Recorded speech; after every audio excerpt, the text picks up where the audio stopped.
Going back to our roots, here are some of the absolute best cars for under $5,000. For people who don't know, Vehicle Virgins was started to help high school and college students find their first car. First, hence the name Virgins. Not because either of us are virgins, we are not. First up is the E39 540i. Between the years of 1998 and 2001, you can find them readily for under $5,000. They've got 291 horsepower and 340 pound-feet of torque. It's a luxurious four-door sedan. You can get them in a manual, and with the M Sport package, the front end looks a bit like an M5. But it's more reliable than an M5. That's true. And almost as fun.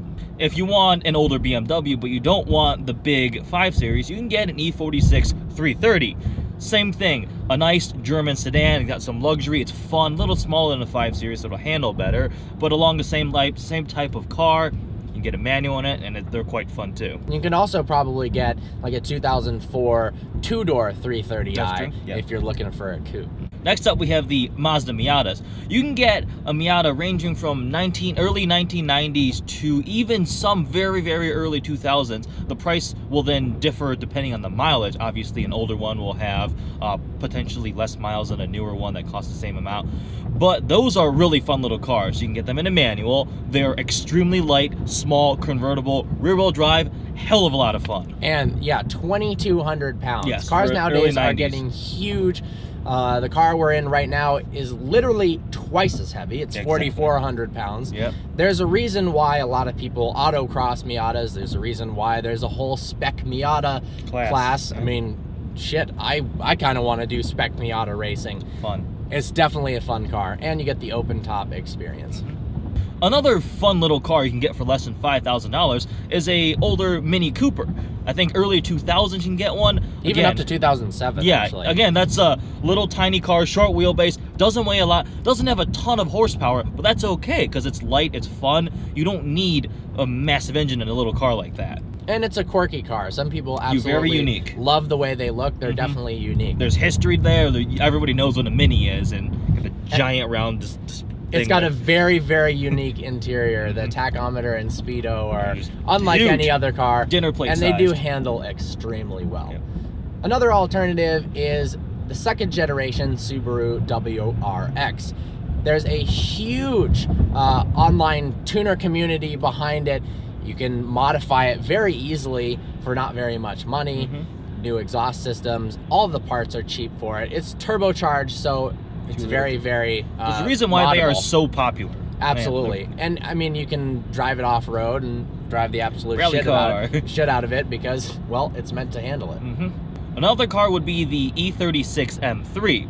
Now, these are older, they'll have a lot of miles on them, but those would be a lot of fun. I've never driven one. You have. I have. I like them a lot. I don't personally like the way they look, but that's completely subjective. So if you do like the way they look, then it is an awesome car for under $5,000. Handles extremely well, sounds great. It's a BMW M car. For under $5,000. For under $5,000. Not as much in terms of tuning potential because, well, it's a naturally aspirated car. But there are some people, you know, if down the line you have some money to spend, who supercharge these things and they become absolute rocket ships. I have a feeling you'll be spending all of your money on fixing it. Yeah. Okay, so the thing with the M3 is it's going to cost more to maintain than a lot of the cars we've mentioned. But what we're talking about is $5,000 purchase price. Yep. You can, of course, get lucky with these cars. In general, older BMWs will cost more to maintain than some of the others that we've mentioned, but that doesn't mean that it's not worth it. Another one is the Honda Civic. 1990s, late 1990s to early 2000s, a little Civic Si. Again, you're kind of sensing a trend here. Little, small, fun, fast cars without a bunch of horsepower, but they're pretty popular. Again, reliable. They're pretty efficient. Especially if you get a non-Si. If you're looking for something, we mentioned the Civic because it is a reliable car. You can get to and from work every day without worrying that it's going to break. It's going to be a lot less costly to maintain, and it's going to get good gas mileage. Yes. There's a reason why it sells so well. Yeah, exactly. Lastly, an early 2000 Volkswagen Golf. you got a few options here. If you want a fuel-efficient, more reliable car, you can go for the diesel TDI.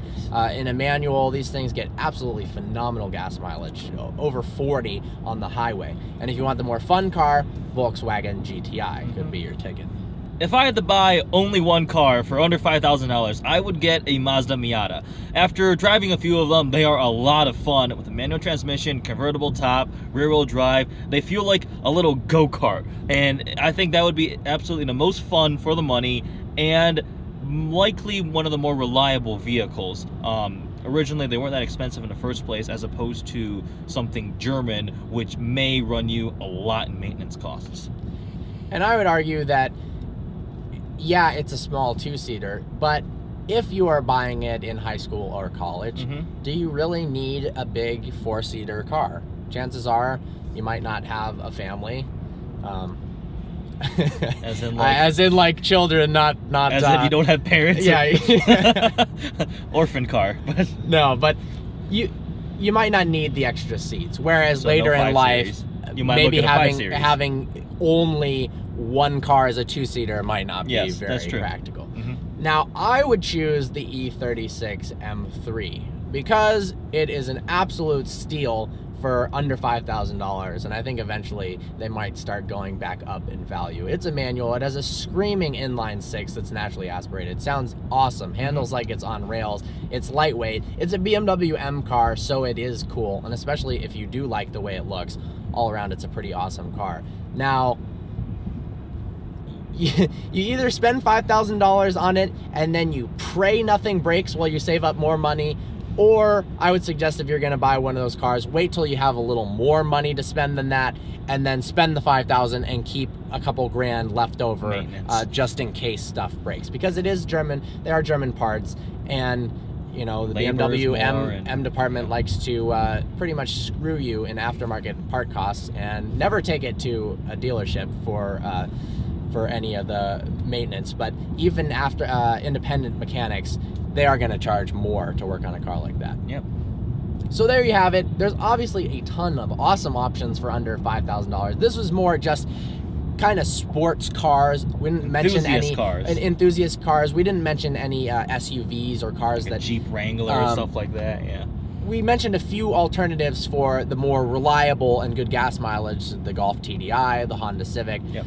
But if you guys want, we could also make one for more practical, the most practical all-around cars under $5,000. If you drive a cool car in this price range, leave a comment below. We'd love to know your thoughts on it. Maybe you hate it and you want people to know, do not buy a certain car for under $5,000. Or if you don't currently have one and you've done research and you want to help other people out, and we'd love to know ourselves what you guys think are the best and coolest cars for under $5,000.